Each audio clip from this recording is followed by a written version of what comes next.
What if the biggest hidden gold jackpot in Alaska isn't missing at all, but locked away on purpose? Not just buried, it's sealed, protected, and surrounded by events that make no sense on paper. That's the path I step onto when Parker Schnabel receives a strange message through an unlisted satellite phone. No caller ID, no return number, just a rough, damaged audio file from an older voice. The message points to Black Echo Ridge and tells him to ignore the obvious path and follow tremors deep under the ice. Black Echo Ridge already carries a history heavy enough to scare most people away. Official files blame a methane blast that ended 9 lives and shut the mine for good. Unofficial whispers tie the site to a discovery the original crew never should have reached, and to decisions made by people who didn't want the truth to surface again. Parker has heard those whispers before. Curiosity becomes a responsibility. Leaving it alone no longer feels like an option. He begins with records. He expects dusty files, quirks, and confusion, the usual pain of old data. Instead, he finds something worse. Mining entries that existed one day are gone the next. Logs cut out in the exact places he needs them most. Entire folders blink out of databases that shouldn't ever lose information. Each gap points back to the same coordinates in Alaska's northern range. Technology takes over where paper fails. He stacks satellite images, then thermal overlays, then LIDAR. The first passes look ordinary, just endless ice and fractured stone. Then the readings change. Below the frozen ground, the scans show dense shapes with edges too clean to be natural. The shapes sit in patterns. Pockets and planes form geometry where geology should rule. The info points to one thing. Something built or altered is down there, and it isn't small. With that, the plan becomes simple. Mobilize. Helicopters, seismic gear, deep core rigs, and a team that knows the cold and the pressure. Dawn flight in hard weather. The landing zone fights them the second skids touch down. Wind tears across the ridge. Snow erases the horizon. The ground underfoot doesn't feel honest or safe. The old access tunnel is missing under 6 feet of glacier runoff and landslide rubble. 2 days disappear in careful clearing that allows 0 mistakes. The effort finally reveals a slope that could be a way in. Ice gives up a few buried secrets while they open the entry. A cracked helmet. Rusted tools. A cluster of bones curled beside an old lantern frozen into the ice. That detail changes the mood. Whoever died here didn't go quickly. The choice is plain. Turn away, or accept that this place won't behave like a normal mine. The team keeps going. The air in the entry stings with age and something metallic. The floor feels like it hides a deeper breath. And even before they map the first chamber, the story starts writing itself. Once the entry holds, mapping begins. Lasers sweep the open spaces, then force their way into narrow cuts between broken ribs of rock. The model that forms doesn't act like an old drift mine. Instead of straight runs with predictable supports, the layout twists back into itself. It creates loops, false walls, and hollow rooms tucked behind rock that looks solid until sensors catch it. It's a honeycomb cut to hide more than it reveals. The deeper scans bring heat signatures where no heat should live. Pockets hum behind thick walls. Some are small and sharp. Some are wide and strangely even. The patterns make the crew uneasy. The shapes look designed rather than blasted open by human hands. To see more, micro-drones roll and fly through gaps too tight for people. Their lenses show spaces that don't match any normal excavation. Smooth plains where hand tools should have left scars. Curves too perfect for quick mining jobs. In a side chamber, the rock carries a glassy shine with streaks frozen into it like something melted here, flowed through, then cooled before gravity had time to finish the job. The frozen flow lines look like metal trapped mid-motion. As the picture gets sharper, the electronics get worse. Signals drop. GPS readings dance and refuse to lock. Tags move on the screen when the devices sitting under those tags still haven't shifted an inch. The team rebuilds the network twice, swaps batteries, and resets relays. The glitches keep coming in pulses rather than random hiccups. Above ground, the data problem isn't just in the mine. The same file sets that flared and vanished the first time go missing in mirrors and backups that shouldn't be touched by outsiders. Archive entries that should require legal steps to alter are simply gone. The timing matches the weirdness underground too closely to ignore. By this point, emotion battles logic. The logic says this is getting expensive, dangerous, and hostile. The emotion says the mine is daring the crew to stop. Parker holds the line with process. Keep mapping, keep logging, keep pushing the boundary without taking dumb risks. Pressure keeps building, slow, steady, and constant. Small cracks pop in the ceiling like knuckles. Dust drops in lazy curtains. The air tastes older. Every meter forward feels like it steals something from a deeper chamber that doesn't want visitors. The crew doesn't spook easily, but no one here pretends they feel normal. This is not another claim with better than average grades. This is a labyrinth that learned to behave like a machine. Then the model finds a vertical route. A throat sits beneath a jam of old timber and collapse. If it opens, it could reveal a lower level untouched since the first disaster. The gear rolls forward. The team braces for the change they all feel coming. The drills carry a rhythm that keeps minds steady. 14 hours of that rhythm break when the ground answers back. Not an explosive hit or a sharp quake. The response feels like a slow exhale from the earth. A seam opens. The floor settles. The team lowers lights and lines into a shaft that swallows sound. The lower chamber holds the past like a museum behind locked glass. Old rail carts stand in place as if someone paused time. Pans and tools lie exactly where hands dropped them. Timber shelves bow under decades of pressure, dust, and freeze. The room is untouched by light or breath since the 50s. The stillness works like a warning. Along the far wall sits a metal chest, fused to rock by ice and time. No one rushes it. The chamber itself raises new questions first. Behind a section of fallen stone, the reinforcement catches eyes. Rebar, concrete, sheet, and plate. Shielding that does not belong in a normal drift. Someone tried to seal something in. Clearing the face reveals the truth about the vein. It isn't a natural vein. It's a fused deposit locked into the cavern stone. Bars, not nuggets, appear half-melted and frozen in unnatural arcs. The wall looks as if liquid metal poured through the chamber and was forced to stop in mid-flow. The shapes don't match gravity. The surface refuses to behave like cast or poured metal. Numbers come next. Density readings fight the instruments. Even the conservative calculation puts the trapped metal in the tens of millions. The rough tally hovers above 80 million in recoverable value if separation can be managed without losing the structure that holds it. The money number is huge, but the crew pays more attention to the chamber itself. The shape of the metal, the way it bonds to the wall, and the strange order of the flow tell a story not found in textbooks. While samples and scans continue, the atmosphere shifts in ways that instruments barely catch. Pressure ticks upward in slow steps. A groan rolls through the room like a low horn from inside the rock. Drones begin to lose power in groups instead of one at a time. Radios develop static that runs in waves. The chest near the wall refuses to move without risking the fused face, so it stays for now. The chamber map completes and the crew steps back. The decision point arrives fast. Either attempt a controlled cut on the gold and risk destabilizing the room, or track the anomaly further and find a way to bleed pressure. The safer path looks like a bypass that takes weight off the chamber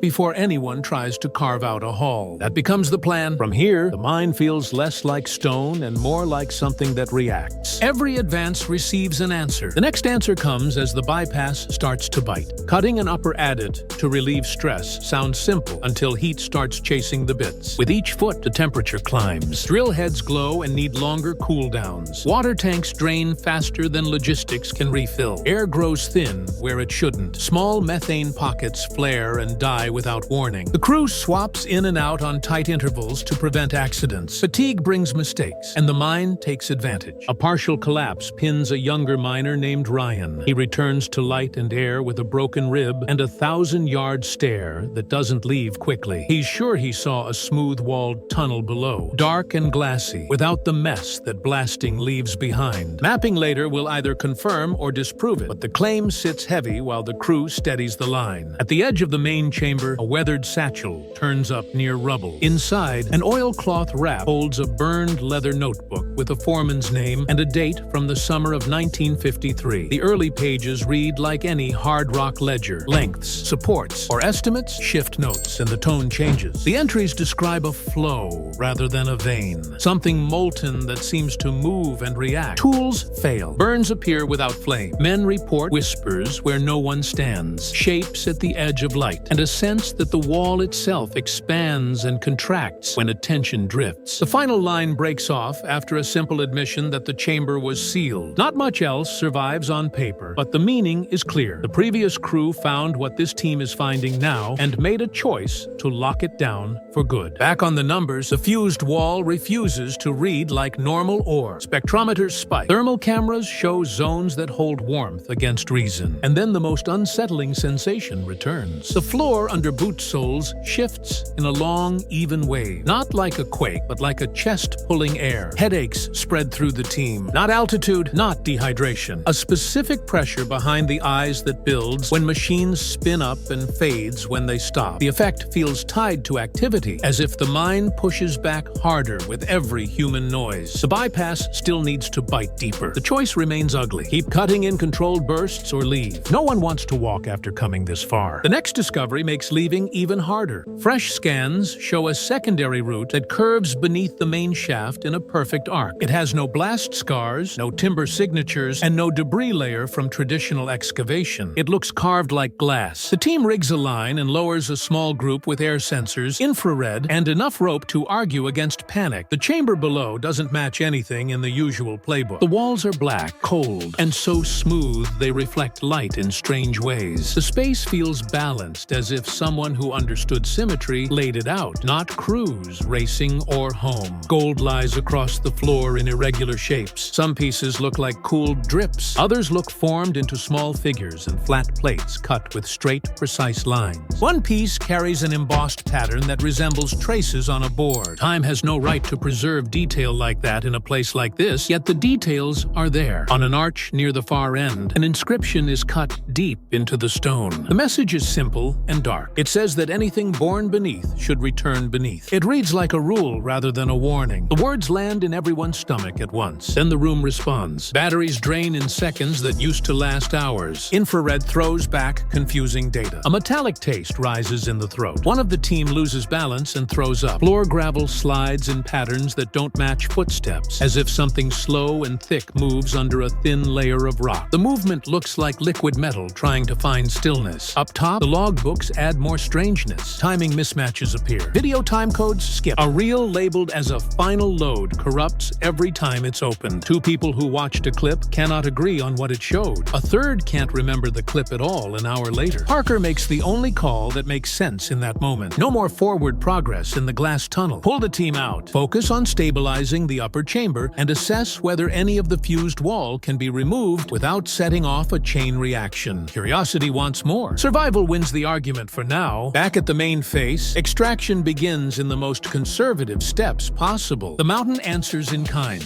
Careful cuts release several heavy sections from the fused wall. The shapes refuse to behave like simple bars. Some carry a faint, impossible tug on meter readings that shouldn't react to gold at all. One crew member becomes convinced a piece shifted when he strapped it down, even though the camera angle shows nothing. Infrared turns into a mess of scatter near the core of the wall. Light doesn't bounce, light bends. Then the team works on the central mass, a pillar-like nugget nearly 3 feet long. The rig groans under the pull, even with counterweights perfect on paper. When the piece finally frees, the chamber floor answers. The fracture opens along a seam, and underneath sits a sealed hatch framed by stone that doesn't match local geology. The ring is inlaid with a dense alloy, and the face of the hatch carries a straight, blocky mark that labels ownership with a date from the early 1900s. The owner's name links to a syndicate most people only know from rumors tied to polar projects and lost shipments that never reached ports. Tests on the alloy show shielding characteristics like tungsten mixes used to block harsh environments. The rock around the hatch reads like a traveler from far south, pressed and dragged to this ridge by forces that don't line up with the maps most geologists trust here. The gold samples themselves test older than the mine, and possibly older than the mountain that holds them. No one opens the hatch. Instinct works louder than greed for a rare moment. Coordinates are marked. The chamber is secured, as well as a moving mountain allows. The metal already freed rides out in sealed containers designed to hold unstable material at low temperature. Loads split across multiple flights, head to a refinery in the Yukon, another in Anchorage, and a private vault built for conditions most mines never face. The first refinery responds with confusion rather than a payout. Scanners show inner structures in the bars that don't match natural formation. Terms like lattice and embedment appear in notes next to redlined warnings. A second lab refuses the delivery, with a label no miner wants to read, too unstable to handle. Without warning, an aircraft without markings lands at the field near base. Two men step out with instruments built for radiation and contamination checks. They collect soil, air, and electronic storage. They reference an authority that doesn't appear in any public book. They leave with hardware and samples and drop a command to stop operations. The team tries a detour through a research lab using a neutral label. The sample disappears. A short note comes back with a line about isotopes that don't fit this planet and a recommendation to end the inquiry. Meanwhile, a reel logged as a final extraction record fails every attempt to play. Backups die as if the corruption spreads the moment files touch them. People who swear they made a copy can't produce one that opens. The practical impact bites harder than the mystery. Gear gets flagged in databases that shouldn't care about miners. Shipping companies pause the ability to move heavy machines. Even the crates that stored certain bars suddenly appear on lists tied to interference cases. The site itself loses its identity online. Mapping services shift the coordinates into a bland sinkhole. Private survey views show blank snow. The road that brought crews in vanishes from the base layer. It's as if the ridge decided to erase itself, and the web followed orders. The last blow isn't digital. A member of the team with drone expertise takes a personal trip north without a public plan and doesn't return. The only ping on his trail sits near the ridge. No wreckage surfaces. No beacon calls for help. Family and friends get no closure. The crew closes ranks and stops talking to outsiders. The only writing that survives from Parker around that time is a single line in a personal notebook that admits the metal owns anyone who tries to own it. The gold not yet refined sits in a cold vault under tight control. Nobody smelts it. Nobody cuts it. Nobody even agrees to insure it. The core piece rests where cranes and locks keep it from easy hands. The hatch remains sealed under a mountain that pretends the tunnels never existed. The world moves on, but the ridge does not sleep. Days after the last flight leaves the camp, instruments across the north record a rhythm. Not a normal line of small quakes, a pulse. Microquakes breathe through the permafrost as if the ice itself learns to expand and contract. The pattern is too neat to ignore and too small to headline. Field monitors notice. The rest of the world doesn't. An ancient ice vent near Aklavik collapses for the first time in living memory, spitting a thin column of super cold steam for hours without any standard geothermal source nearby. No one links it formally to the ridge, but people who follow underground behavior add the event to a private list. Stories spread faster than official notes. Communities closest to the land call the ridge by an older name that translates to a breathing cave. The elders explain the cave once needed a sacrifice before it would sleep. They use the same words in places far apart, and the match carries weight. The crew doesn't need stories to know something changed, but the stories line up with what everyone feels in the dark when sleep fails to come. Nightmares take over. The same dreams repeat across people who do not share beds, states, or schedules. The tunnels bend back into themselves until forward becomes backward. Gold slides down walls like heavy oil. A sealed circle hums with a beat that becomes a heartbeat. Waking up makes the sound stop. Closing eyes makes it start again. Doctors can't measure that sound, but it rules the edge between sleep and light for weeks. Medical issues refuse a clean chart. One miner shows metal in his blood as if he ingested it. He denies handling unsealed bars after the pullout. Another man who left his pulse on the chamber floor for more than a minute never really returns. He chooses silence. He avoids roofs. He sleeps outdoors and watches the horizon like it might speak if he stares long enough. Tests produce results without answers. Facilities misplace records. People who might sign official notes suddenly have other work. Television eventually shows what it can. Gloved hands lifting fused shapes from frozen stone, short clips of heavy rigs under stress. A quiet nod from a man who has said enough without using words. The stories that matter. The hatch, the inscription, the vanished archives, the flights that backed out, the erased coordinates don't make the cut. The public gets a highlight reel. The people who were there carry the weight of the full film that won't play anymore. Online communities do what they always do. They break down frames, count timestamps, and list gaps no one explains. Threads pull the story into every direction. Hidden projects after the war, vaults built for fallout, maps that point to experiments under ice, or something old that humans only discovered by accident. The best theory still fails in front of the raw strangeness of the site. The ridge didn't just hide gold, the ridge hid a rule. The rule says some things belong under stone. Numbers come out later later that make new records. Yields spike into ranges that make a season legendary, but a huge slice of metal doesn't hit any normal path. It sits in cold storage, tagged and guarded, never melted, never shaped, never sold. People whisper about insurance policies that don't exist, contracts that no one signs, and a vault that hums when nobody is near it. The people who know keep quiet. The silence protects lives and sanity at the same time. In the end, this isn't only a mining story, it's a boundary story. A team crossed a line laid down by stone, time, and maybe something more than both. The ridge answered in all the ways a place can answer, with pressure, with heat, with erasure, with rhythm. The last drone image that survived shows cracked ice over the old mouth and a faint glow under snow that pulses like a slow breath. The mountain learns to breathe again after a long sleep. I leave you with one thought. If this dig truly pulled more than gold from the dark, then Alaska's forgotten mines might be more than hazards from another era. They might be locks on doors made for reasons we barely understand. Some doors should open, some should never move at all. Black Echo Ridge teaches that difference the hard way. If mysteries like this keep you thinking long after the video ends, if you want the lost journals, the sealed vaults, and the hidden chambers that time tried to erase, join me here on Gold Era 2.0. Hit subscribe so you never miss the next deep dive. The further we dig, the stranger the truth becomes. And I want you with me when the next map lights up under the ice.